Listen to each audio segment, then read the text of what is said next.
Welcome back. It's good to see all your smiling faces. It's another day and we're talking product shots again. Why? Product shots matter. Now, if you're just getting started out and struggling, this will help you. If you're a seasoned photographer, you might be thinking, don't diss me.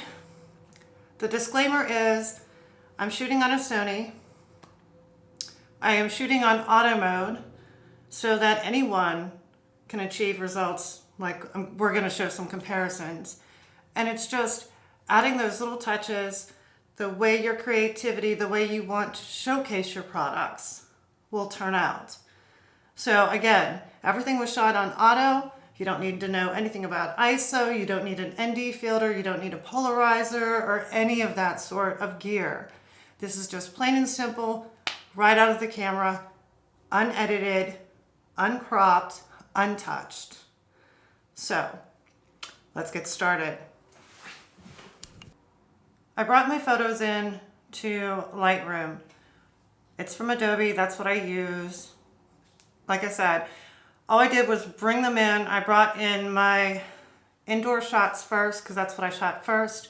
My outdoor shots because I shot them later, because shooting product photos in multiple products at a time to fill up a store, whether it's online or if you're have an Etsy shop or whatever.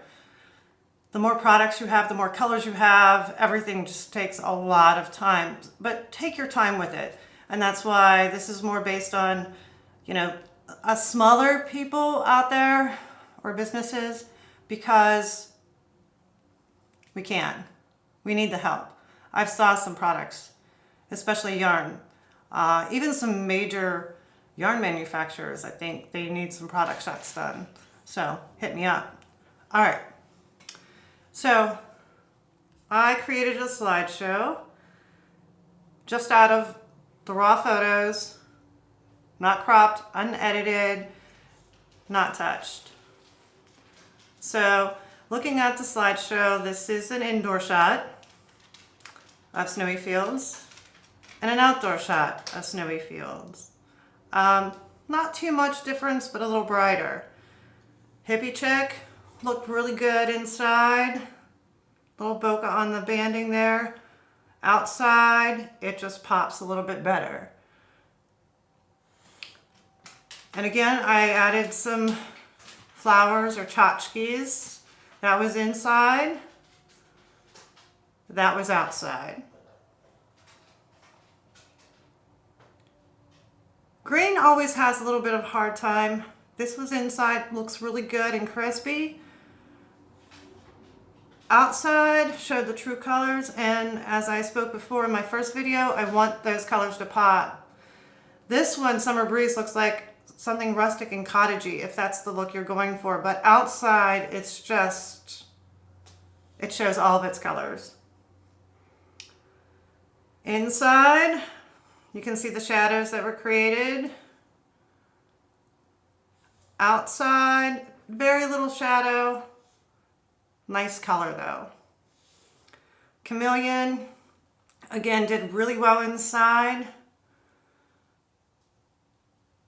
Outside, the green's got a little bit more brighter and bolder. I like that shot. Rippling water, another one. Inside, got a lot of shadow. Outside, it just, yummy. Inside, this one shot really well. I like the shadows on this one. And there's outside.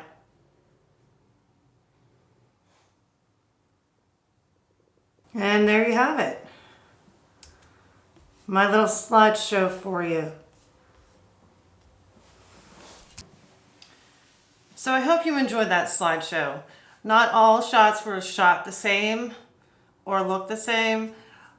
Outside, it was done on an overcast day. It was very cloudy. I was fighting with a little bit of break of sun that was coming and peeking through the clouds. But again, I used nothing on my lens. I just shot straight out of the camera on auto and went to town. I find taking my board out there taking a chair, stool, you know, grabbing everything that I need so I'm not running back and forth, in and out. Unless I think, oh, I have something like the stitch markers for the Sapphire Set in Platinum colorway that I have. You know, something that I didn't have in the flowers. That's why I said, just by adding a little bit of something that will make somebody else say, oh, I saw those flowers in the market the other day, and look, those petals almost match that yarn. I love that color. That's my favorite color. You know, just by adding that little extra touch of something real, something tangible that is widespread, helps, especially with making sure your colors match what your eyes see to what your product you're sending your customer. So that's my biggest thing with dyeing yarn and wool, is matching those colors up with something tangible. So I got to get some new photos up on my website, and soon. I've been slowly working on it, but I just want to make it one big poof, and it's there, and sit there and just upload them all in there. So give it a shot. Like and comment, please. Let me know if this is something you've been struggling with, or you found something that works for you. And maybe I'll share it. Maybe we can chat. And always hit the bell so you get notified when I post a new video. I'll see you in the next one.